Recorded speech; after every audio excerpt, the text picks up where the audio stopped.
ladies and gentlemen. Welcome back to another BEICONIC conversation. My name is Darren Walker. I am so super fired up, excited, grateful, and blessed to be on here with every single one of you guys. And I'm just letting you know right now, we have an iconic conversation that's going to be coming up tonight. I've got a special guest that I'll be bringing on here in a short while, but as we're doing that, let us know where you're tuning in. We're right now streaming on a couple platforms and on Instagram, Facebook, and YouTube. And also, you may be watching this in your car right now. You literally may be somewhere, driving or on a plane, have the, headphones in, whatever it is. We're so thankful that you're here.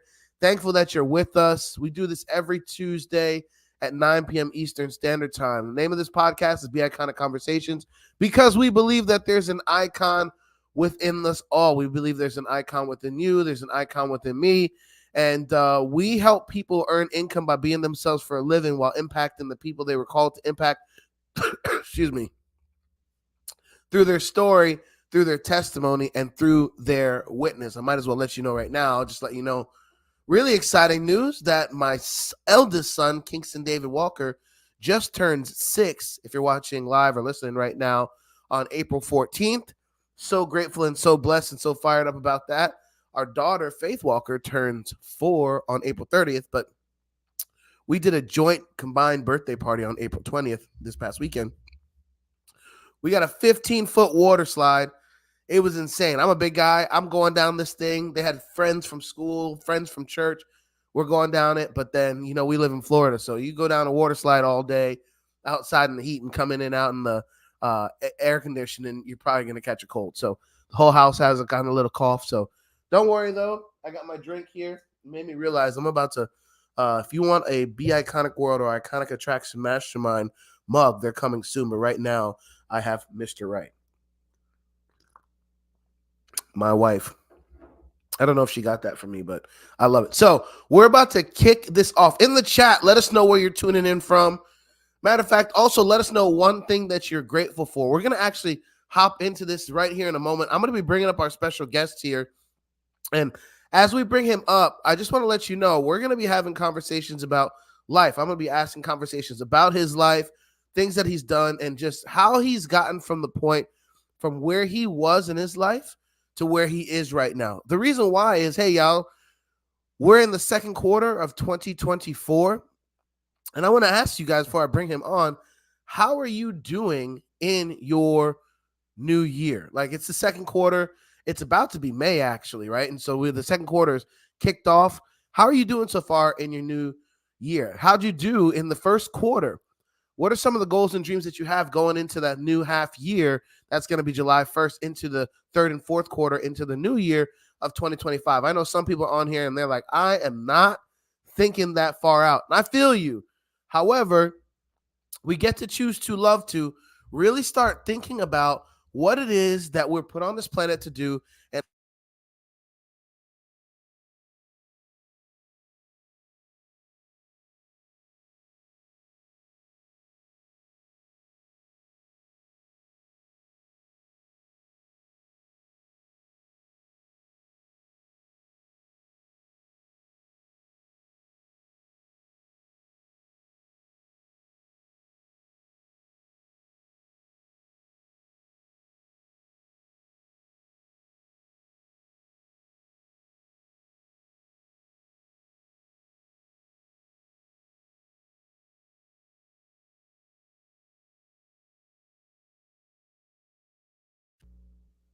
can you guys hear me?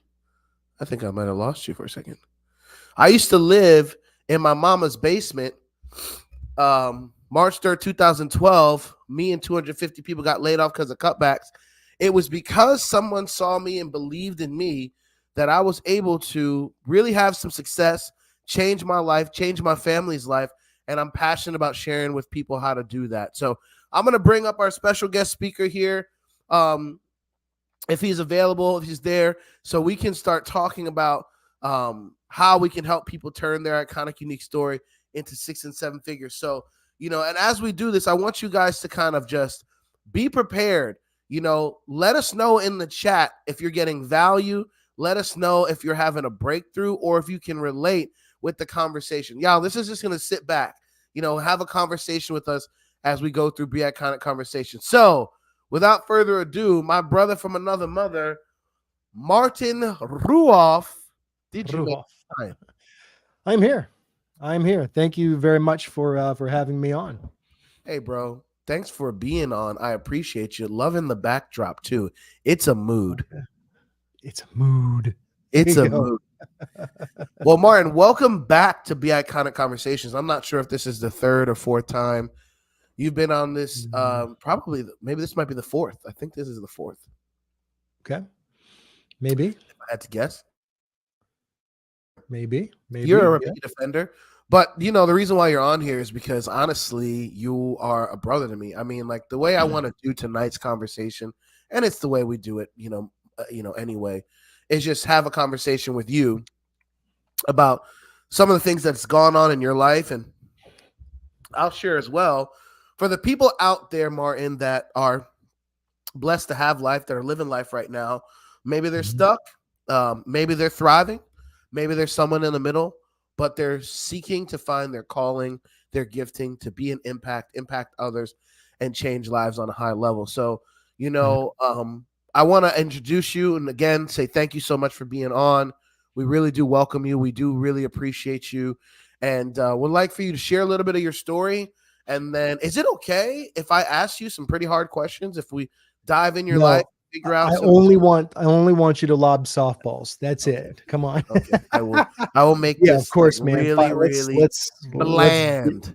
Let's dig in and let's go. Well, first of all, thank you again for being on. And the first question that we ask all the time, we're just going to ask you this: who is Martin Ruof? Well, I will say first and foremost, I'm a father, and on that note, at the moment tonight, I am a single father, meaning my wife is in New York. My wife Jessie is in New York on business. And so I've got our 4-year-old downstairs. So it's just me and my wonderful son, Banks. So I'm issuing a warning. I'm, going to ask for forgiveness up front. There may be some interruptions. If there are, I thoroughly apologize. Yeah. So first, hold on. Before you go, I just want to let you know real quick. If it's just you and Banks, if you want, I can put one of my kids on the airplane right now. We can give you 2. Oh, that's wonderful.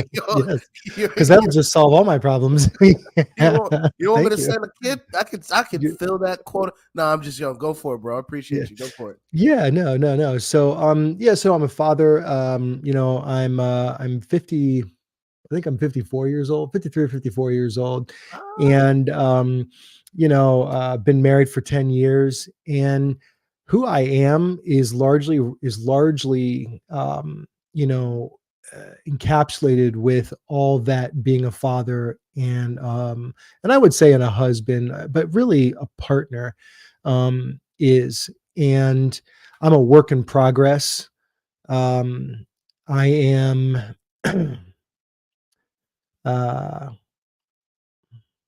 I'm a leader. I'm a faithful follower of a sort. I'm a seeker of the truth. I am a warrior for and of authenticity, and strive for integrity in what I do and who I am. And I think that's, and I'm a seeker, and I've always been someone who's I feel like I've just been an outsider for a very long time, for most of my life, that I can consciously remember. I was an outsider in one capacity or another, whether it was because of the color of my skin or because socioeconomic, circumstances. And so being an outsider, I was always looking in, but I was also looking in at events, but I was also very much looking in at myself. And I think just the being an outsider in the real world is more just a metaphor for being, one who looks within on the inner world. So Mm. that's who I am. Well, you know what? Honestly, I've asked a lot of people that question. That might be the most calm, peaceful, and direct answer I've heard. I really actually like that answer. It makes me want to ask you. Mhm. So you felt at war within for quite some Mhm. time of your life? Oh, from I would say for the majority of my life, yeah, So absolutely. when did that actually start? I mean, I think that's an Mhm. interesting place to live in. Mhm. It started when I began to consciously understand that other people saw me as different. So, I became different because other people saw me that way. And you know, in order to be safe in my environment, in my world that I grew up in, it was important for me to watch and to listen with acute sensitivity. Hmm. I'm empathic. I'm an empath, and empathic people feel intensely. We can read a room, and discern what people are feeling, and to a degree even thinking. We're acutely aware of body language and other things, and just energy. And I became that way because that was my mechanism, to stay safe, because I was at war with with with the fact that I was different, and I didn't always like that. I didn't, when I was a young boy, especially as an adolescent, you're finding yourself, you're figuring out who all adolescents are figuring out who they are. And on top of just that natural, you know, um, process of figuring oneself out, I was, um, for me, I had in the mix of, you know, being half black, half Italian, but it wasn't even that. It was having brown skin. At the time growing up, it wasn't brown, it was black. And, and it was, being called names, the N word and all this stuff, and just really being an outsider and wanting desperately to fit in. And so I was at war with myself then, Yeah. learning to accept myself, and in many ways really failing at that. And that progressed, Darren, through my, certainly through my 20s, um, and 30s, and literally I would say, within like the last 10 years, it's well, maybe 15 years, it's something that I'm been coming to terms with. So No, so for, there's still a battle at times with that. for sure, yeah, yeah, yeah. You know, I think it's interesting. I kind of want to ask you something that came Hmm. to my mind. You were talking about your son Banks and Hmm. your wife Jessie. So you're half black, half Italian. Hmm. Jessie's white, Hmm. so that Banks is a mixed child. Hmm. So what's your thought process now? And I want to know your answer, and I'll share mine as well because I've experienced a form of what you're talking about, and it's made me a better man. It's made me a better father because of that Hmm. experience, even though it was tough. Hmm. But I want to know, Hmm. like, I'm sure you have. I want to know what's your mindset towards thinking about Banks experiencing the same. Did it cross your mind when you decided to marry a white woman and have a mixed a child that your son would possibly go through a version of that in this world? Like, do you have a thought Hmm. process on that right now? Yeah, I do, and it's something that, honest to God, on one level, it just terrifies me. I mean, no parent wants to see their child hurt. No parent wants to see their child experiencing pain and anguish and all of that. But it's going to happen. Yeah. It's an inevitability. It's life. Yep. Um, you know, so it's not something that I thought about when I was marrying Jesse or when we were thinking about having children. No, I didn't think about it that way. Hmm. It's just something that comes up, from time to time when we're out, and Oh yeah, is it um, like Is it looks or someone that actually said something to you? It's Or not, no, there's never been anyone that has said anything derogatory or negative in any way, shape, or form towards Banks. All we hear is how wonderful he is, how beautiful he is, blah, blah, blah, blah, blah. So it's very possible that it's just more a projection on my part. And it's got it. something that I'm concerned about, and so my hackles go up, at the thought of, you know, don't don't look at my son the wrong way. Look at Yeah. me the wrong You're way. That's on fine, but defense. not a Yeah. 4-year-old. No. No, I get that. And you know what? Like I tell my wife all the time, because my wife's Australian. So Mhm. she hasn't, not only has she not grown up around it, like she's never really experienced racism in a way like in Yeah. Australia, they have the Aborigines. So there is, but she, like, when she came Yeah. here, she didn't really understand that like Mhm. people were like that. She also grew up in a kind of a smaller town area, smaller thinking area. Mhm. So I did think about it, and you know that saying, you can't help who you love, who you're called to love. And so I thought about it, and but now, like, I find myself, having conversations, especially with our firstborn Kingston. Like I keep telling, she's like, yo, you're kind of hard on him with that, like when he's not listening or something. In my mind, I'm like, listen, I know not everyone's like this, but we're gonna keep it 100 on here. I'm like, listen, if one day he gets pulled over, he says the wrong thing, looks a certain type of way, it's just the world that we live in. I want my son to understand how to maneuver in certain places and certain things in Yeah. life, because people do judge by how you look. And here's why Sure. I'm bringing this up here on Be Iconic Conversations. I just think because you have such a unique story, and if you're listening live, or you're watching, you're listening in your car, whatever it is, we are on here tonight to help people turn their story into income, to help people find and dig and believe once again, or for the first time, that there's value in who you are. You're put on this planet for a reason. But Mhm. we also know that there are obstacles in life, in marriage, in parenting, in childhood, in racism, in whatever aspect of your life. So, with that being said, Martin, like, Mm. back to your particular story, we can get back to the kids. I thought that was just interesting, but to your Mhm. particular story, what were some of the true hardships that you went through in the past that really kind of helped you bridge some of the gaps in the future? Because in a little bit, I want to talk about, you and I were a part of a company that you were a part of longer than me. I was a part of Mhm. for, I don't know, 10, 11 years or whatever, something like that. I don't know. But Mhm. that company went out of business. It was a humongous deal. We're both now doing something different, still changing lives on an extremely high level. But Mhm. that was a huge deal. And I've never talked about this with you live. So I want to know, Mhm. what was kind of some of the hardships that you went through in the past that helped you get through some of the things now in the future, and then we'll start talking about how what we both went through in that Sure. season, how that affected our lives.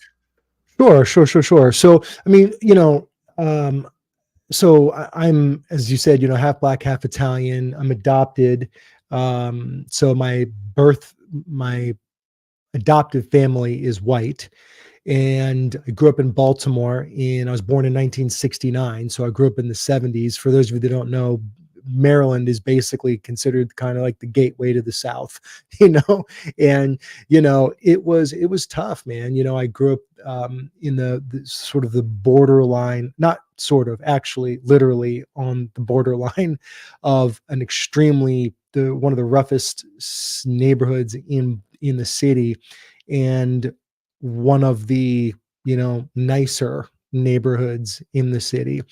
And we didn't have a lot of money growing up. I went to a private school. I was I was one of maybe three or four, 3 to 5, um, you know uh, black children in the school, you know Wow. and so, yeah, it was just dealt with a lot of racism. So I dealt with that, and then I also, um uh the adoption being adopted is an incredible blessing. And there's also, for many people, not all, but for many adoptees, there's real challenges. And the challenges can come in the form of identity crisis, and like an identity crisis, and abandonment issues, and self-worth, low self-worth. So I had stories in my mind for years and years and years, I mean decades, that I was unlovable, I was abandoned, I was rejected, and so I am a reject, I am rejectable, I am, I had all those negative things. And I think the racism, my parents got divorced, so I mean that all that stuff just compounded everything. And I didn't have a process, a means to process things. I didn't have a mentor, I didn't have a guide. My parents were not particularly good at helping with in having those conversations and helping me understand who I am. And I don't fault them. It's just they were operating within their skill set, basically. Right. And so, yeah, so all those things just really shaped who I was. And for the majority of my years growing up, and by the way, I found my birth mother when I was 33 years old. Wow. And I, it's a whole nother story, but wild. Yeah, but I basically lived my whole life kind of avoiding myself, searching but avoiding, searching but avoiding, searching but avoiding, and more avoiding than searching. And then it wasn't until I began to search for my birth mother when I was 23. I think it was 23. That's when I really started like digging in and starting to actually like really look at myself. And then once I actually found her, that's when the game really kicked in. And that's when I was really on that path, like a deep spiritual path, and I'm really looking at myself. So I have no idea if I even answered your question. No, you did answer the question. Tangents. I mean, that's why I want to kind of tap into that. So you went searching and you found her at 33. Like, yeah. What was that experience like? I mean, did you, was it, I mean, I'm sure it's nerve wracking, but was it what you thought, like? Yeah, it was an extraordinary experience. I mean, it was an odyssey, literally 10 years. And it started where I used the whole thing began when I met somebody, a friend of mine that took me under his wing. And he was actually kind of like one of my first sort of mentors. And he was an adoptee. And he told me he did a play. He was an actor and he did a play. And I forget the name of the play, but and it was all about an adoptee. And so that's when I started searching. He helped me search. He gave me all this information and really, helped me build up the courage to search for my birth mother. And I found her within, I used an agency, and I found her within, I don't know, 3 months. Wow. And that's when meaning I located her. I didn't meet her, but I got her information. And, and then, I reached out to her. She didn't want to meet, didn't want to talk, all this stuff. And it wound up being, over the span of 10 years, this process of, seeking, and then maybe, getting a morsel of something, and then, trying to let it go because she didn't want to meet, and all this stuff. I met my birth father in that experience, who I wasn't searching for, didn't even know existed. I was told that she lived alone, so there's no information on who my birth father, his name was Sam. And my birth mother's name was Anne. They both passed away, but, so I only had information on Anne, nothing on Sam. But one of the blessings was I got to meet Sam. I didn't get to meet her, but really? I got to meet him. I didn't get to meet her. When she just never wanted to, so you never met her. Well, no, I did meet her, but I met her 10 years after I began searching. Understood. Yeah, but like in the first year or two, I met him because I went to go meet her. My whole plan, Darren, was to go and just knock on the door. She did Yeah. not want to meet me. I spoke to her briefly on the phone. And I mean, like, briefly. And, you know, but she didn't want to meet. And so I was just like, well, I'm just going to go out there and knock on her door. And, you know, I wasn't like going to like be aggressive, but I just Just like, wanted to I'm knock. here. What are you gonna do? Yeah. And in the process, crazy story, in the process, I wound up meeting Sam, my birth father, and having no idea that he existed. I had been talking to him on the phone. He had identified himself as a friend of hers. And literally I met him at a train station, you know, Like by in accident, or Springfield, you set it up to meet? yeah, no, we set it up to meet, but he told me over the phone. I'm sorry, I'm like jumping No, you're massive good. periods of You're time good. I here, mean, but you don't need to. I think it's flowing the right way, but it's like this is the fourth time I've interviewed you, and like I don't know this part of the story. This is why. oh wow, okay, You okay, know, we never yeah. It's like, how went much down time this. do you got? You know, so I okay, got my tea. yeah, so let me break it down this way. Okay. Remember, 10 years. Yeah. I searched for her. I found her within 6 months, 3 to 6 months.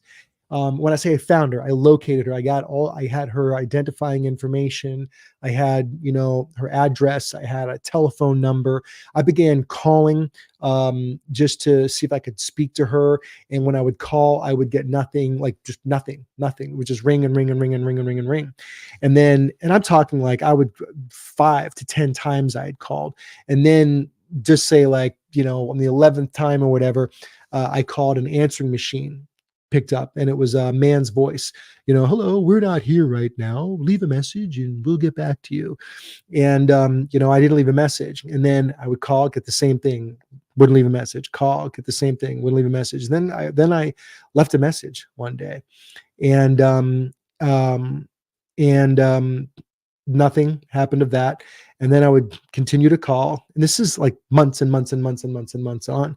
And then I called one day, and the man answered, you know, and you know, he's like, she doesn't want to talk to you, she doesn't want to meet you, you should just stop. He wasn't rude, but he was, you know, he was pretty firm. And you know, when that actually happened, by the way, I was in Springfield, Massachusetts when I actually spoke to him for the first time. Oh, you were I gonna was rock in on the Spring. door. Yeah, when I was going to knock on her door, I had flew to Springfield, living in Baltimore. I flew to Springfield, Massachusetts, and you know, rented a car, and you know, got a little hotel room, and you know, was just going to go knock on her door, and I figured I'll give her a call. He answered the phone. And again, I just didn't, it was Sam, but I didn't know it was Sam. I didn't Yeah, know yeah, the yeah. relationship at all. And that's when he's like, you know, she doesn't want to meet you. It's like, you just need to stop. And I was like, well, you know, I don't know if I can do that. Like, you know, I don't want anything from her other than just to meet her, you know? And you know, and he was like, well, why? And I was like, because it's important to me. And, Did he know that you, like, he knew who you were? Like, he knew you oh, he were. knew who I was. He knew exactly who I was. Yeah, because he and Anne had been speaking. So they were very, very good friends. They didn't live together. He just took care of her.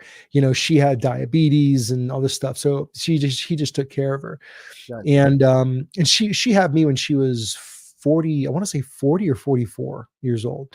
And so by this point, she was in her 60s or 70s, and, you know, and not in great health. And so he's like, okay, listen, give me your number. I'm going to call you back in, you know, an hour. And I got something to tell you. I'm like, okay. So, you know, I'm sitting around in my hotel room, and he calls back, and he goes, okay, look, are you sitting down? I said, yeah. And he goes, I'm your father. I was like, the what? You know, and I was like, you know, I always joke saying it was like right out of Star Wars, you know, Yeah. when Darth Vader's like, Luke, I am your father. I didn't want to disrespect you, but Yeah, but it was very like that kind of a moment. And I had no idea that's who he was. I had no expectation of that. And so long story short, he's like, you know, he's like, do you want to meet me? And I was like, sure, man. And so we wound up meeting at you know, as I said, outside the train station, where he actually worked at the train station. He was like a tracksman or something. And so we met, and it was pouring down rain, and no, it was raining in Springfield, Massachusetts. And, he's like, I was like, well, how will I know it's you? And he goes, I know what you look like. We'll figure it out. And lo and behold, I walked into the train station, not a big, large building or anything. And there was a guy just standing like this, his arms crossed, kind of leaning against a bench, and, in the center of the room.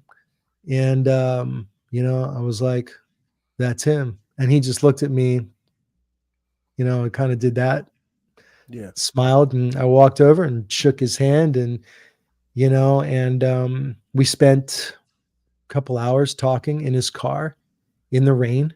And he just filled me in on his life, and he filled me in a little bit about Anne's life. He was respectful of her.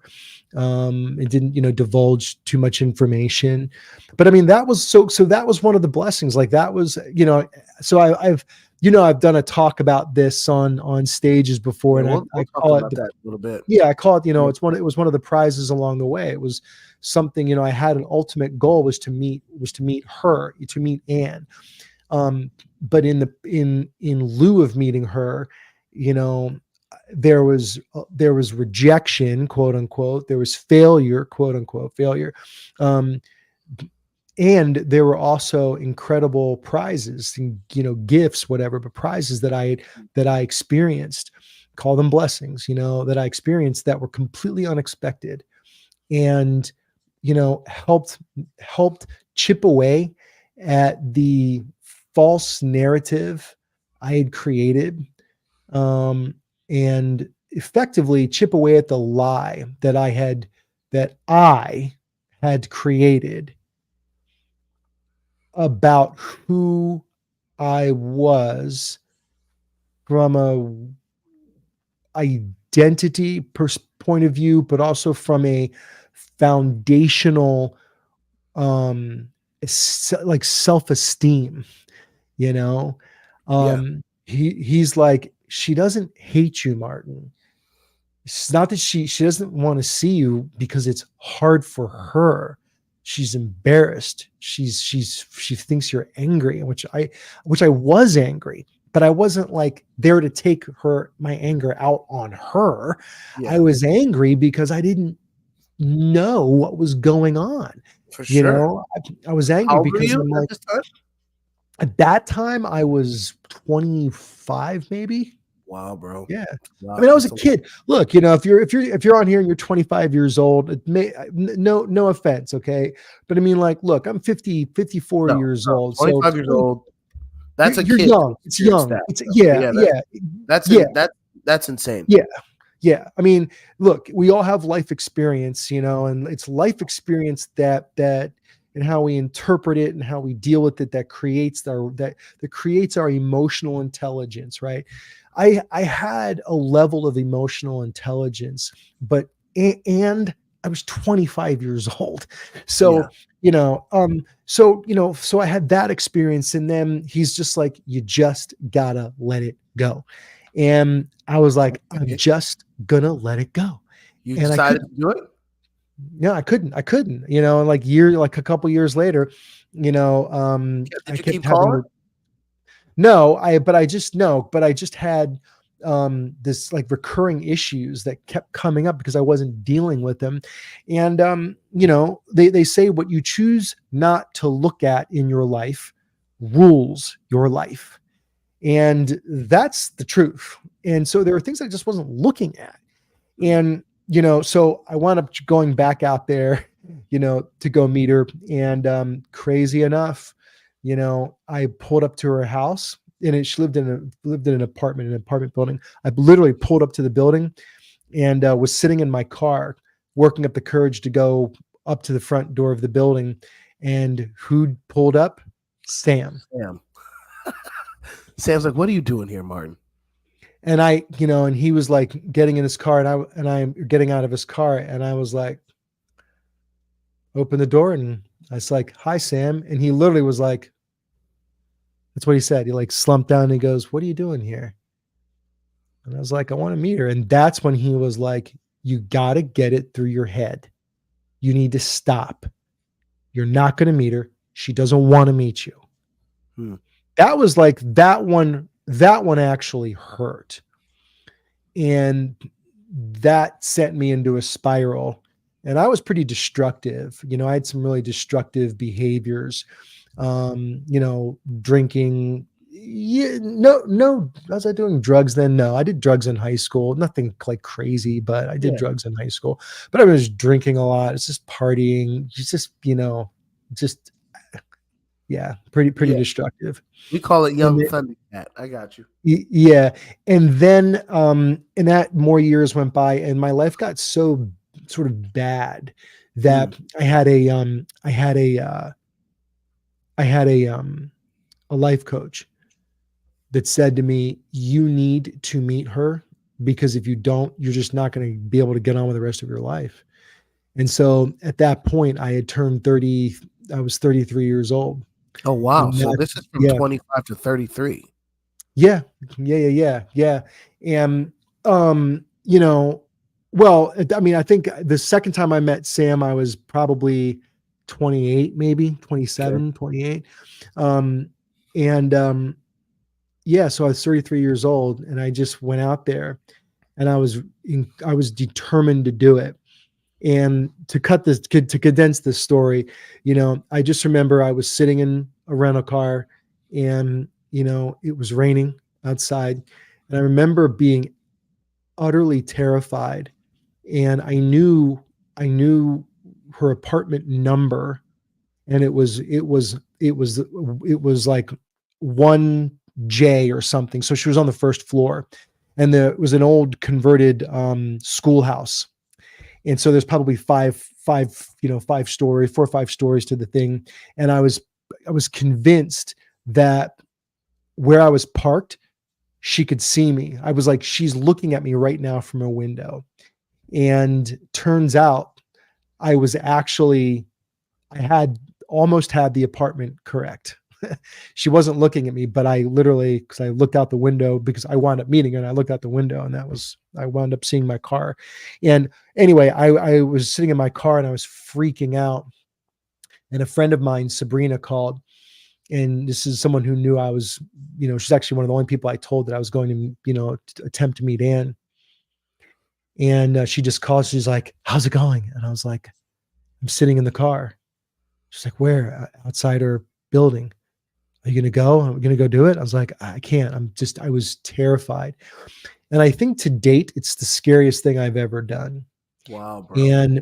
And I just broke down in tears. And, and she said to me, she's just like, here's the cool thing, she was just present. She wasn't trying to motivate me. She wasn't trying to inspire me. She's just She was there. just present with me. Yeah. And she just said, "Look, I believe in you.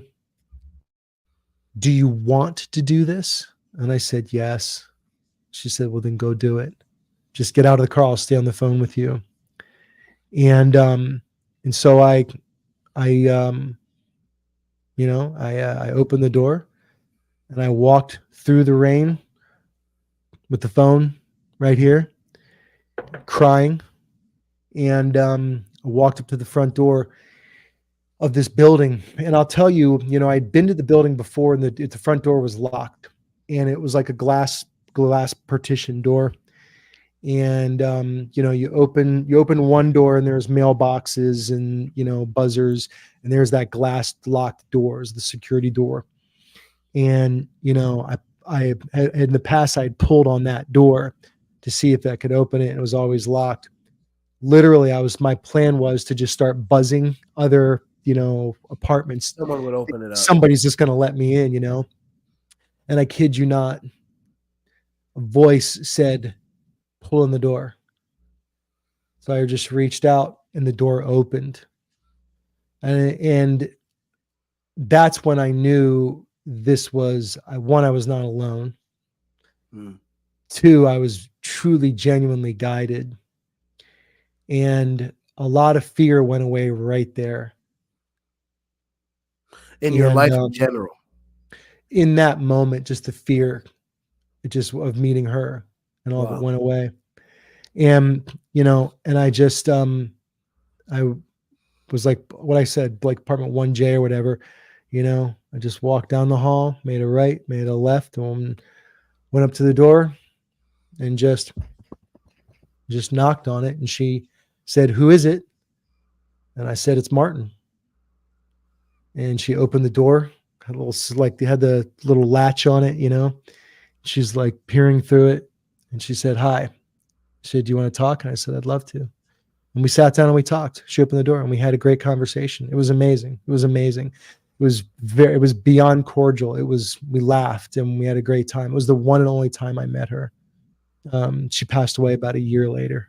So it transformed my life, in many ways. And there's lessons that I'm learning today, things that I realize and use from the lessons I learned then to help me today. Martin, can I just tell you something, bro? Yes. First of all, I love you. You know that. Like, Thank you. second of all, that might be one of the most iconic stories I've ever heard. Like, you've been one of my closest friends for 10 years. Yeah. Oh, Yeah. he's got to go get his little. You can bring Banks on here. Hey, listen, my community knows the deal. Yeah, I'm Our sorry, family buddy, knows. but yeah, I gotta. You're all good, bro. Yeah, my wife's calling me, so that means she's watching the security cameras and she's getting upset because he's down there going, "Help, help." He's fine. He's just alone. Come on up, Banks. Yeah. So I mean, it Thank you was for just. sharing, bro. Yeah, absolutely. Absolutely. I mean, and that's the condensed version of it. And that was, probably, 20 minutes, 25 minutes. But, I mean, so much was gained from that. And I said, as I said, I think back at that and literally, I was so scared. I was literally shaking and crying. And, I look back at that when I've got something scary to do now. I go, okay, what was the scariest thing I've ever done? It Mm, was it was that. It was actually just getting out of the damn car, yeah. And I go, is what I'm dealing with today scarier than that? Wow. If I can do that, can I do this? And it just puts things into perspective for me, Um, so yeah, and Yeah, I no, mean, a ton of I, other lessons, I but mean, but I mean, like, just for time and stuff like that, we're gonna have to have you back on another time now because that's wild. I'm so grateful that the Holy Spirit led us in that direction. So I do want to ask you a question.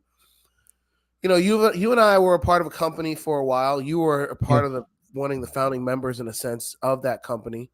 And it's been a big blessing, and it's cool if you need to talk to Banks, bro. Like my kids pop in on my stuff all the time, so good. yeah, it's fine. So He's coming up, so okay, cool. So here's what I want to ask you. Because of time, I want to talk about both a little bit. But first of all,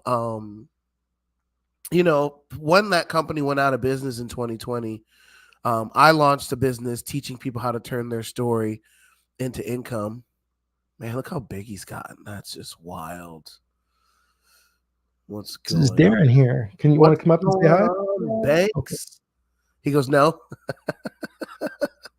Hey, buddy. God bless you, man. Sorry, I'm taking dad right now. We got a bunch of people on watching, though. We're changing lives, so we appreciate you. But I want to just kind of ask you because Yeah. you and I have talked off camera a whole lot. We've become really close, and I launched this mastermind. And honestly, I knew you had an impactful story. We've learned so much, and you actually, are one of the people from my past company that joined the mastermind, hopped in it. Where I'm teaching people how to turn their story into 6 and 7 figures. I really want to know, like, what was your experience in that, unpacking different things, and in the season of your life. Not even about my mastermind, but just in general, getting around a community, getting stretched, and being able to package all that stuff. What would you say about that? How important was that for you? It was extremely important to me because community is something that I think people will often overlook or underestimate. And in terms of importance and significance, and you know, remember, you can have it. Okay, take it. You can so you know, yes, yeah. Okay. So getting out of the car, I was speaking to a friend. That's community. One Yeah, other person. That's a community. for sure. That that that helped me so much. Some of the greatest sort of advances that I've had in my life have been at times where I've had a community around me to support me. And community is important for so many reasons. Just the obvious one, like accountability, but really I think it's inspiration. It's being able to see your story in other people, Mm, and to see the reflection of how you are in others. Like my biggest thing was like, oh my God, I'm not alone. yeah, I'm not the only person that thinks this way. you right. know It's I'm not the only huge. person struggling with this. So I've been a part of multiple communities that have had incredible significance in my life. The company that we were a part of, that community was profound. What you've got going on, the Be Iconic community. I mean, it's you and I have talked, that had a major impact, and has had a major impact on my life. To God be the Um, glory, bro. yeah, yeah. I I'm gonna appreciate you stay here, buddy. trusting us Come with on that. up. I Yeah. appreciate you trusting with that, and going through that process because, and if you're on here right now and you're listening, like we just want to let you know, like it doesn't have to be like Martin's story. And one day I'll probably maybe come on Be Iconic Conversations and have someone like Martin interview me to share my aspect. But Martin, like you sharing that has just been profound. Let's talk about, right now I'm looking at on Instagram, we got almost 15 or so people on there. We got people on Facebook and YouTube, and a lot of them were a part of World Ventures. They were a part of our past Yeah. company. Yeah. We got about, about 10 minutes left. I see Banks is chilling. He's a handsome kid. But that experience of building that company and riding high on that and changing lives and then having it go away, I think in this season right now that there's people on the call that have had things, whether it's that company, whether it's marriage, whether it's family, friends, have had things go away, have had things be hard. But you've continued, even in, with your mom situation that you talked about, your biological mom, to continue to persevere. Like, we had some great times in that company, but we also had some really hard times. So what would you say, like, really helped continue to let you move forward despite the circumstances of the storms that you went through? You, and I'm being 100% honest on this. Look, Dan, you and I have talked, okay? You and a very small group of people that I let in um, to understand and to share the challenges I was having. The I'll call it the destruction, the dismantlement of of World Ventures was profoundly difficult for me. For many reasons. One of which was I just had so much of my identity was built in and around that. It was Yeah. so interwoven. I mean, it's what I did as a career. It was what I did as a passion. It's what I did as a purpose.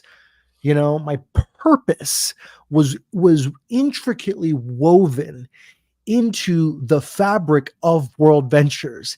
I met my wife there. Yeah. Made a tremendous amount of money. I mean, millions and millions of dollars. I mean, it was just nuts. And so my whole life changed because of it. And the destruction of that, it just, my identity just shattered. And I was like, well, who am I? Yeah. And through a series of events, so many things in my life fell apart. Thankfully, My marriage did not, and my family did not. Amen. Um, uh, and I would say that's basically the only thing that didn't fall apart. And I mean it. I'm talking, relationships had fallen apart. Certainly constructs that I created in my life. Thank you. Oh, man. Physical health fell apart. This is my groomer, so just I'm Yeah, getting no, he's groomed here. Yeah, my physical. I had finances. Had because of the company wound up owing me $750,000, and which I'd expected to get back, and all of a sudden learned it wasn't going to happen through a bankruptcy that the company went through. The company went through the bankruptcy, and I had investments and all kinds of stuff. And I mean, straight up, I mean, I lost millions of dollars, millions. And what I recognized was, that was hard. What I recognized was, was again, how much of my identity was built up in the money. And, coming from a guy that never had it growing up, and I was constantly around, I'll be down shortly. Okay. I was constantly around, wealthy people growing up, but I wasn't the one who was wealthy. I just wanted to be them. And so when I started making money, I was like, oh, now I'm one of them, Right. which was just like, oh, come on, just really faulty. I get it though, man. When you didn't have it and then you learn how. We build these things around ourselves, and it gets tough. But I appreciate you sharing, and like the comments on here have been awesome. By the way, you guys that are on here right now have been amazing. Thank you for sticking with us, and Martin, thank you for sharing so much. And we're gonna have to bring it back another time for another part two of this, because you're right. I think we should have just a straight up conversation of the past company and the transition into something new. Yeah. And I would just say this, to sort of summarize, the journey of the last couple of years is that it's really easy to focus on loss. Okay. Everybody goes through loss of some sort. And certainly if we're tying it to the World Ventures community, everybody experienced some form of loss there. But outside of that community, we all experience loss. And it was very easy for me to focus on that loss for a long time because it was palpable, it was present, it was tangible, it was visceral, it was real. And the trick was to process that and move through it. And that's not fun, okay, at all. It's not fun. And I'll be, again, completely honest, and Darren knows it's like I went through a full-fledged depression. I was 100% depressed. I couldn't get out of bed, kind of thing. The only thing that was getting me out of bed was our son and my wife. And so this is what I finally realized, is that when you focus on the loss, it's kind of what you experience. It's sort of all that you're experiencing. But to be able to accept it and move through it is the process. And ultimately you realize lessons from it. So the trick is, it's not about the loss, it's about the wisdom gained from loss. And to talk about loss, if you talk about loss, you'll move. It's moving to people. It's moving to them. Yeah, you can relate. But if you talk about the wisdom gained from your loss, you move people into action. Wow.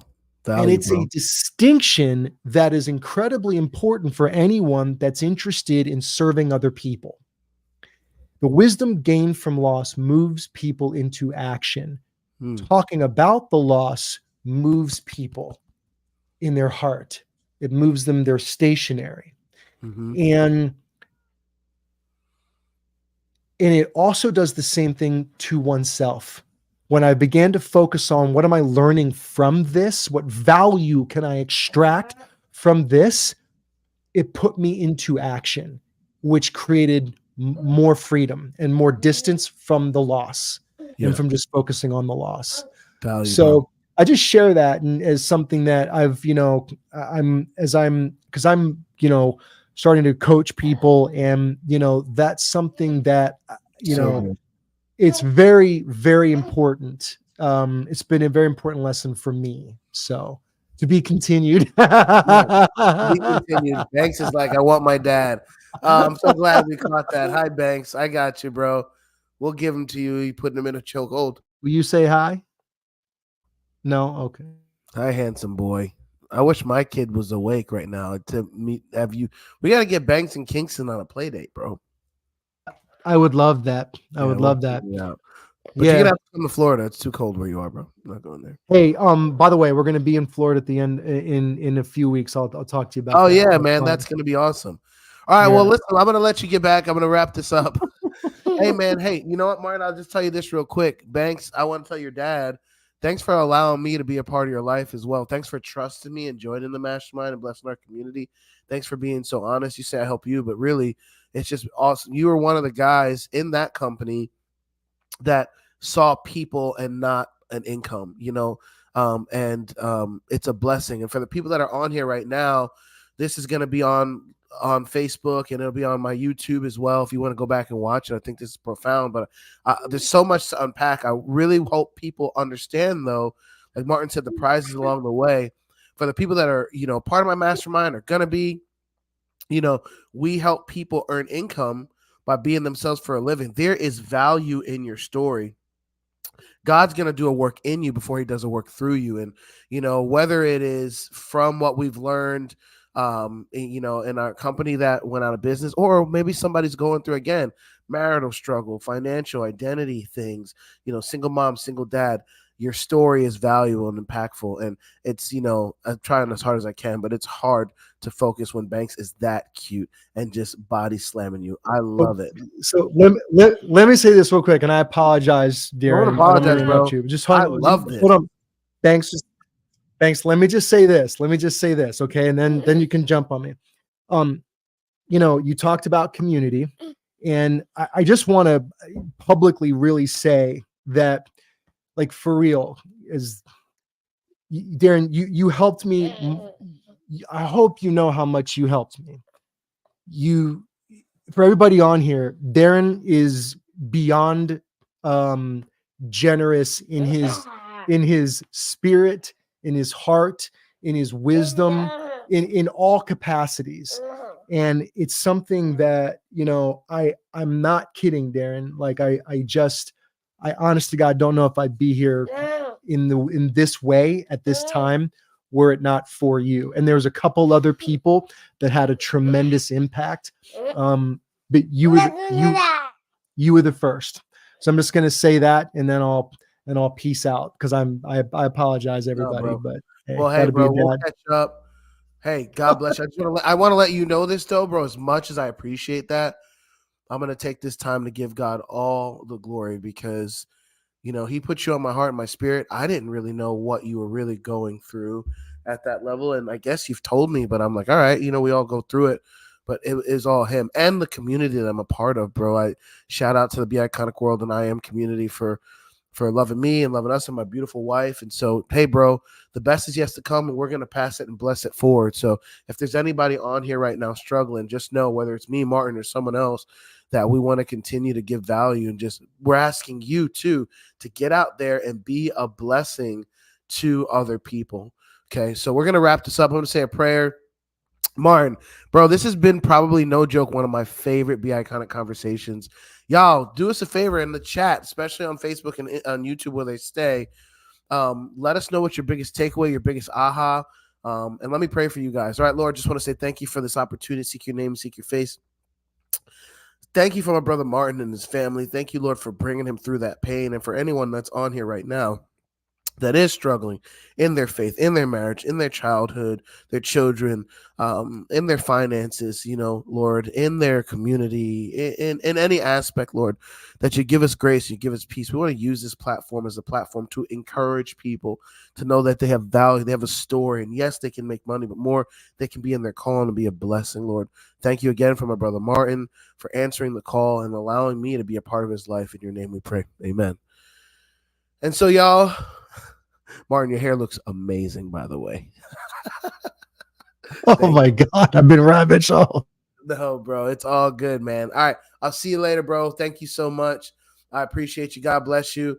And hey, y'all, we're gonna wrap up another episode of Be Iconic Conversations. We'll be back next week, Tuesday at 9 p.m. Eastern Standard Time.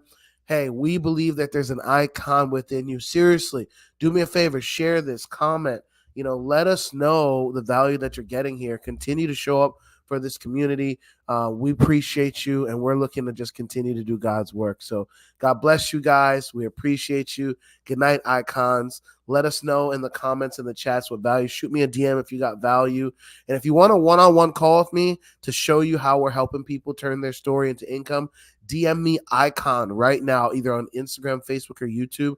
I'll send you a one-on-one link you can get in my calendar. We can have a conversation about what life can be like if you believe that you have value, and I know that you do. Have a great night, guys. God bless you, and we'll see you soon. Good night.